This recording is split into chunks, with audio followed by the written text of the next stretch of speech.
너희 하나님 여호와께 제물을 드리되 흠이나 결점이 있는 소나 양을 드리지 말라. 이는 여호와께 가증한 것이다. 만약 여호와께서 너희에게 주시는 어느 성에서 너희 가운데 사는 남자나 여자가 너희 하나님 여호와의 눈앞에서 그분의 언약을 깨트려 악을 행했음이 밝혀지고 내 명령과 달리 다른 신들을 섬겨 절하거나 해, 달, 하늘의 별들에게 절했는데 그것을 너희가 알게 되었다면 너희는 그것을 자세히 조사하라. 만약 사실이어서 그 가증한 짓거리가 이스라엘에서 일어났음이 증명되면 악한 짓을 저지른 그 남자나 여자를 너희 성문으로 데려가 돌로 쳐 죽여라. 두세 사람의 증언으로 그 사람을 죽이고 한 사람의 증언으로는 그 사람을 죽일 수 없다. 그들을 죽일 때 그 증인들이 먼저 손을 대고 그 다음에 온 백성이 손을 대라. 이같이 해 너희 가운데서 악을 없애라. 만약 너희가 판결하기 어려운 사건이 너희 법정에 올라오면 피 흘린 일이든지 소송이든지 구타한 일이든지 간에 그 사건을 너희 하나님 여호와께서 선택하신 그 장소로 가져오라. 레위 사람들인 제사장들과 그때 업무를 담당하고 있는 재판관에게로 가라. 그들에게 물으면 그들이 판결을 내려줄 것이다. 너희는 여호와께서 선택하신 그 장소에서 그들이 너희에게 주는 그 결정에 따라 행동하라. 또 너는 그들이 내게 알려주는 모든 것대로 지켜 행하라. 그들이 너희에게 가르치는 법도와 그들이 너희에게 주는 결정대로 행동하라. 그들이 너희에게 한 말에서 오른쪽이나 왼쪽으로 벗어나지 말라. 재판관이나 너희 하나님 여호와 앞에서 섬기고 있는 제사장을 무시하는 사람은 죽임을 당할 것이다. 너희는 이스라엘에서 그런 악한 사람들을 제거하라. 함께 읽겠습니다. 그리하면 모든 백성들이 듣고 두려워해 다시는 교만한 마음을 품지 않을 것이다. 아멘. 오늘 본문에서 하나님은 이스라엘 공동체가 바로 세워지는, 바로 하나님이 원하시는 그 공동체 백성이 되기를 원합니다. 그러면서 오늘 본문 가운데 특별히 세 가지를 말씀하고 있습니다. 하나는 하나님께 드리는 예물에 대해서, 이 시대로 말하면 예배에 대해서 말씀을 하시고요. 두 번째는 우상을 섬긴 사람들을 어떻게 할 것인가, 그 처리 방법에 대해서, 또 재판 제도에 대해서 말씀을 하고 있습니다. 이 모든 것을 통해서 하나님이 원하시는 것은 하나님을 바르게 사랑하고 하나님의 진정한 백성이 되라, 공동체가 되라는 말씀입니다. 우리 1절의 말씀 한 번 더 같이 읽겠습니다. 시작. 너희 하나님 여호와께 제물을 드리되 흠이나 결점이 있는 소나 양을 드리지 말라. 이는 여호와께 가증한 것이다. 아멘. 흠이 있는 제물을 하나님께 여호와께 드리지 말라. 이는 가증한 것이다. 가증이라는 뜻은 하나님이 정말 몹시 싫어한다라는 의미입니다. 그러면 하나님은 뭐 조금 흠이 있어도 괜찮지 않나? 근데 그런 걸 드리는 걸 왜 싫어할까요? 소나 양을 기르는 가축을 가지고 있는 사람들이 제물을 선택할 때 여러 가지가 있을 것입니다. 흠이 없는 이쁜 것도 있지만 뭐 약간 다리를 전다거나 약간 상처가 났거나 하여튼 큰 문제가 없는 그것을 하나님 앞에 드린다는 것은 곧 그 사람의 마음의 상태, 신앙의 상태를 보여주는 것입니다. 그 제물을 통해서 하나님을 어떻게 여기고 있나, 그것이 하나의 증거가 되고 그것이 어떻게 하나님을 인정하는지를 말해주고 있는 것입니다. 그러면서 하나님은 그런 대상이 아니라는 것입니다. 그렇게 쉽게 여기고 그렇게 인간의 판단대로 뭐 이 정도면 하나님한테 드리는 것이 되지 않나 라는 우리의 마음대로 판단할 수 있는 그런 존재가 아니라는 것입니다. 저는 이 말씀을 보면서 옛날 시골 마을에서 자랄 때 그 교회 어르신들의 모습이 생각이 났습니다. 어느 날 친구 집에 놀러 갔는데 그 친구 어머니 권사님이셨습니다. 어머니가 이렇게 1,000원짜리를 다리미로 다리고 계신 거예요. 근데 어릴 때 저나 제 친구는 그 장면이 이해가 안 됐어요. 헌금으로 드릴 걸 아는데 1,000원을 아무리 이쁘게 아무리 이렇게 바짝바짝 그것을 다려봐야 그게 2,000원으로 변하진 않잖아요. 똑같은 1,000원인데 그것을 왜 굳이 이렇게 다리미로 다릴까? 그 어릴 때는 그게 이해가 안 됐습니다. 또 하나는 저희 교회는 지금 사라진 용어죠. 예배전 찬양이라는 게 있었어요. 예배가 11시에 시작하면 한 30분 전에 10시 반부터 모여서 30분 동안은 계속 찬양합니다. 그래서 굳이 뭐 이런 거를 이렇게 해야 되나, 그냥 11시에 딱 와서 딱 예배를 시작하면 되지. 근데 오늘 말씀을 통해서 다시 한번 우리의 신앙을, 저의 신앙을 돌아보게 됩니다. 구약의 이 제물은 오늘날 우리에게 말하면은 헌금 11조가 될 것입니다. 우리가 어떤 마음으로 하나님 앞에 이 11조를 드리는가? 하나님이 열을 주셨는데 그 중에 하나는 하나님한테 드리고 나머지 10분의 9는 그저 내 맘대로 써도 되는 것인가? 아니면 열을 다 주신 하나님 그 뜻을 찬양하면서 10분의 1을 하나님에게 드리고 또 10분의 9도 내가 먹고 쓰는 이유가 하나님의 나라를 위해서 쓰는가? 그것을 다시 한번 돌아보는 우리가 되기를 원합니다. 또 구약의 제사는 오늘날 우리가 드리는 예배입니다. 이 코로나 상황으로 우리가 영상 예배를 아직까지도 병영에서 같이 드리고 있습니다. 근데 많은 분들이 고백을 해요. 영상 예배가 쉽지 않다고. 영상 예배를 통해서 은혜도 받지만 사실은 예배가 많이 흔들리고 무너지고 있는 것을 경험을 한다고. 한쪽으로는 조금 걱정스러운 일이지만 저는 한쪽으로는 또 하나님의 선한 뜻이라고 봅니다. 왜냐하면 그런 영상 예배를 통해서 사실 우리의 예배의 본 모습을 우리가 볼 수가 있습니다. 우리가 혼자 가정에서 집에서 예배를 드리면서 정말 내가 예배를, 하나님을 어떻게 인정하는가, 그 모습을 어떻게 보면 적나라하게 확인을 할 수가 있어요. 그래서 오히려 그런 예배의 모습을 통해서 내가 하나님을 어떻게 인정하고 어떻게 나아가고 있나, 그것을 보면서 오히려 우리의 조금 왜곡된 또 거짓된 예배가 흔들리고 오히려 무너지고 하나님이 원하시는 예배가 바로 세워지는 그 기간이 될 것 같습니다. 그래서 이 코로나가 우리에게 여러 가지 어려움을 주고 있지만 또 하나님이 이 코로나를 통해서 우리에게 주시는 그 선한 뜻이 담겨 있다고 봅니다. 왜냐? 예배는 내 의가 무너지고 하나님의 의가 세워지는 것입니다. 그래서 다시 한번 우리의 예배가 내가 만족하는 예배가 아닌, 내가 판단하는 예배가 아닌 하나님이 만족하는, 하나님이 원하시는 온전한 예배를 드리는 그런 참된 예배자가 되기를 주님의 이름으로 축복드립니다. 아멘. 그리고 5절과 6절의 말씀 또 같이 한번 더 읽겠습니다. 5절과 6절 시작. 악한 짓을 저지른 그 남자나 여자를 너희 성문으로 데려가 돌로 쳐 죽이라. 두세 사람의 증언으로 그 사람을 죽이고 한 사람의 증언으로는 그 사람을 죽일 수 없다. 아멘.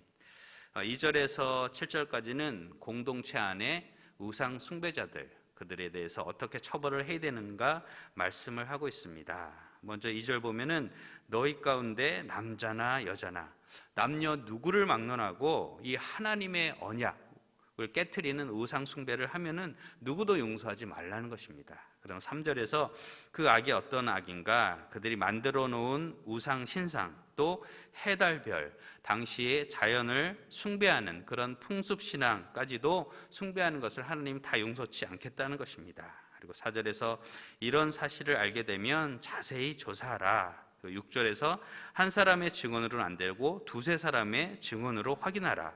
또 7절에서 죽일 때 그 증인들이 먼저 손을 대라. 즉 그 증언에 대한 확실한 책임성을 가지고 자세히 살피라는 것입니다. 요즘 가짜 뉴스라는 단어를 알 겁니다. 인터넷 문화가 많이 발전이 되면서 아무 증거도 없고 사실도 없는 추측성, 또 소문만 가지고 꾸며진 가짜 뉴스들이 참 많습니다. 근데 이 가짜 뉴스를 통해서 피해보는 사람들이 정말 많아요. 유명한 연예인들 뿐만 아니라 일반 보통 사람들까지도 아주 피해가 극심합니다. 심지어는 이것으로 인해 목숨까지 버리는 사람들이 있을 정도입니다. 그래서 오늘 본문 가운데 아주 이런 우상숭배에 가증한 일이 일어나면 자세히 살피라는 겁니다. 소문으로만 확인하지 말고 한 사람의 증언으로도 안 되고 두세 사람, 여럿이 검증을 하라는 것입니다. 그 이후에 확실히 그것이 확인이 되면은 공동체에서는 제거하라는 것입니다. 누구를 막론하고 용서치 말라는 것입니다. 왜냐? 우상숭배는 하나님이 가장 싫어하는 악이기 때문인 것입니다. 하나님은 시내산 언약을 통해서 이스라엘 백성과 언약을 맺습니다. 나는 너희의 하나님이 되고 너희는 내 백성이 된다. 즉 이것은 결혼 제도와 마찬가지입니다. 부부로서 언약을 하고 서약을 한 것인데 우상 숭배는 이것을 어기는 겁니다. 이것을 파기하는 것이기 때문에 하나님은 결코 용서치 않는 것입니다. 이 말씀을 통해서 우리 스스로의 모습을 돌아보기를 원합니다. 우리 스스로의, 우리 신앙에는 이런 우상의 모습이 없을까요? 재물을 하나님 정도로 여기고 또 내가 원하는 것, 내가 이루고자 하는 그 인생을 때로는 하나님보다 더 소중하게 여기고 해, 달, 별을 섬기는 것처럼 때로는 하나님을 섬기는 것을 그저 나의 도구 정도로, 내 인생에 도움이 되는 정도로 여기고 있진 않는지 돌아보기를 원합니다. 그리고 자세히 내 안에도 두세 사람의 증인을 세워서 이것을 살피기를 원합니다. 말씀의 증인, 성령의 증인, 하나님이라면 이 문제에 대해서 어떻게 보셨을까? 예수님이라면 이 상황 가운데 내 생각을 어떻게 보실까라는 우리 안에 이런 두셋 이상의 증인, 그 기준을 통해서 스스로 살펴보기를 원합니다. 그리고 그것이 그 기준에 따라 합당하지 않으면 어떻게 하라고요? 완전히 제거하라는 것입니다. 왜냐? 그것이 내가 살아날 방법이기 때문인 것입니다. 그것이 우리 가정이 회복이 되고 우리 가정 가운데 하나님의 뜻이 온전히 이루어질 수 있는 방법이기 때문인 것입니다. 다시 한번 이 말씀을 다른 누가 아닌 나와 우리 가정에 바로 적용하는, 그래서 회복이 되고 축복을 누리는 그런 축복의 가정들 모두 되기를 축원드립니다. 아멘. 마지막으로 10절의 말씀 같이 보겠습니다. 시작. 너희는 여호와께서 선택하신 그 장소에서 그들이 너희에게 주는 그 결정에 따라 행동하라. 8절부터 13절까지는 재판 제도에 대해서 말씀을 하십니다. 우리나라에도 현행 재판 제도는 3심 제도입니다. 지방 법원을 거치고 그 다음에 고등법원, 또 마지막 대법원을 거치는 제도인데요. 이런 제도들은 사실은 성경에서 이렇게 기인을 하고 출발을 하고 있습니다. 8절부터 모세는 나중에 너희들이 가나안에 들어가서 각 지역별로 흩어져 살 것인데 그 가운데 여러 문제들이 일어나는데 어떤 지역에서 해결하기 어려운 문제가 있다면 그것을 중앙으로 가지고 와서 판결을 받으라는 것입니다. 그런데 지금처럼 무슨 지방법원에서 판결을 했는데 이것은 나는 불복하겠다, 그런 마음으로 가져오라는 뜻은 아닙니다.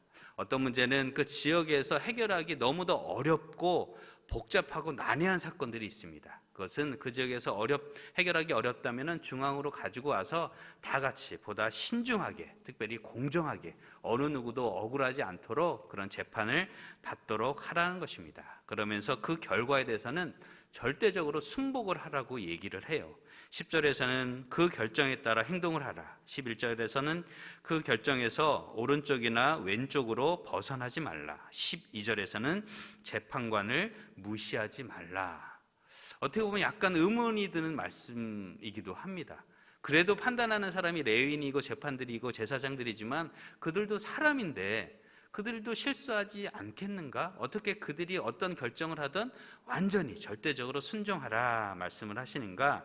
그 기준이 무엇인가를 말씀을 하고 있습니다. 11절에 보면 그들이 너에게 가르치는 법도, 즉 법도 하나님의 말씀을 가르치고 있습니다. 12절에서 재판관이나 너희 하나님 여호와 앞에서 섬기고 있는 제사장, 즉 재판관들과 이 제사장들의 판단의 근거는 그 사람들의 생각이 아니라 온전히 하나님의 말씀이라는 것입니다. 그렇기 때문에 그 결과에 온전히 순종해야 된다는 것입니다.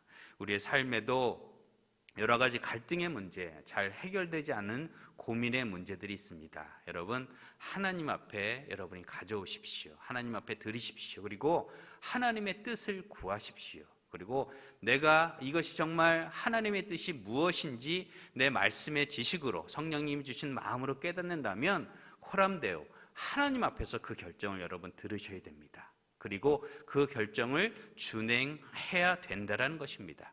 그렇지 않고 여전히 하나님의 뜻이 뭔지를 내가 아는데 내 마음에 조금 안 드는 거예요. 이거는 좀 이렇게 해도 되지 않나, 그렇게 살지 말라는 것입니다. 그렇게 판단의 근거로 우리의 생각을 여기지 말라는 것입니다. 말씀을 정리하겠습니다. 출애굽기 24장을 보면 모세는 피를 뿌리며 하나님과 이스라엘 백성 가운데 언약을 맺습니다. 피를 뿌리며 언약을 세우는 것은 이 하나님과의 약속은 목숨을 건다라는 것입니다. 모든 것을 건다라는 것입니다. 즉 그렇기 때문에 이 말씀을 어긴다라는 것은 우리가 목숨까지도 모든 것까지도 내어 주어야 된다라는 것입니다. 우리가 지금 이 자리에 앉아 있는 것은 예수 그리스도의 피로 인해서 이 자리에 앉아 있는 것입니다. 바로 십자가의 그 언약의 은혜를 통해서 이 자리에 앉아 있는 것입니다. 우리가 오늘 살아가면서 여러 가지를 판단할 것입니다. 여러 가지 선택 가운데 또 어떤 것을 선택하게 될 것입니다. 우리의 기도 제목을 올려드리며 하나님의 뜻을 구할 것입니다. 다시 한번 하나님의 뜻이 우리가 살아갈 생명이고 예수님이라면 어떻게 하셨을까? 그 판단과 그 주시는 마음이 우리의 삶의 기준인 것입니다. 그럴 때 우리가 살아가고 또 회복이 되고 하나님이 약속하신 가나안의 축복이 우리 모두의 것이 될 것입니다. 그렇게 은혜를 누리며 살아가는 복된 여러분들, 특별히 여러분의 모든 가정 되기를 주님의 이름으로 축원드립니다. 아멘.